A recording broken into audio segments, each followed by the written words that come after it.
what if the next big Samsung foldable isn't trying to be thinner, but wider? Because that's exactly what Samsung seems to be cooking up right now.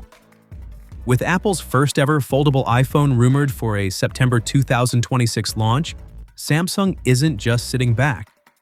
Instead of replacing the Galaxy Z Fold, Samsung is reportedly adding a whole new foldable to the lineup, something internally being called a wide fold. And yeah, the timing here is not subtle. According to reports out of South Korea, Samsung plans to launch this wider foldable alongside the Galaxy Z Fold 8 not instead of it, meaning in 2026, Samsung could have multiple foldables targeting very different users. And this new one? It looks suspiciously like it's designed to go head-to-head with Apple's foldable iPhone. The biggest change is the shape. This wide fold is said to use a 4:3 aspect ratio when unfolded. That's a big deal. Most foldables today feel tall and narrow, almost like a stretched phone. A 4:3 screen is more tablet-like. Websites fit better. Photos look more natural, less awkward cropping, fewer black bars. Basically, it feels less like a compromised phone and more like a mini iPad that folds shut.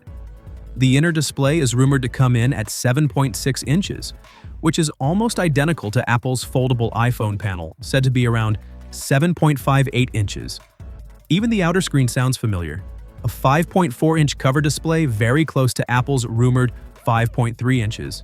Same size, same ratio, same idea. Coincidence? Probably not.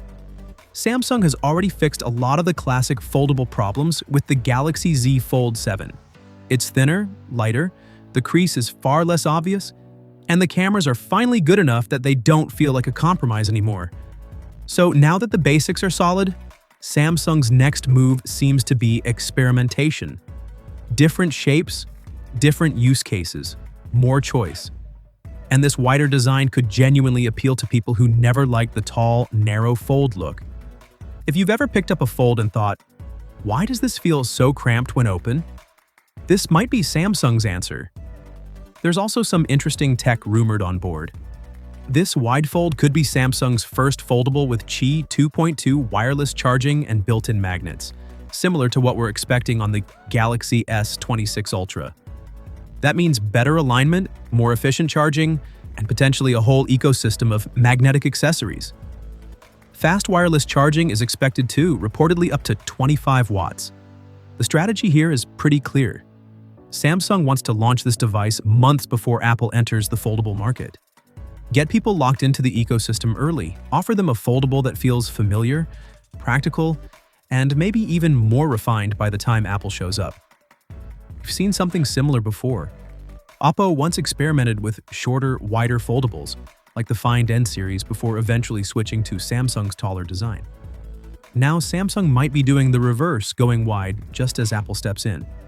So this isn't just another foldable, it's Samsung saying, we see what Apple is doing, and we're getting there first. Now the real question is, would you actually want a wider Galaxy Fold, or do you think Samsung's current design is already perfect? Let me know what you think down in the comments, and I'll catch you in the next one. Until then, take care.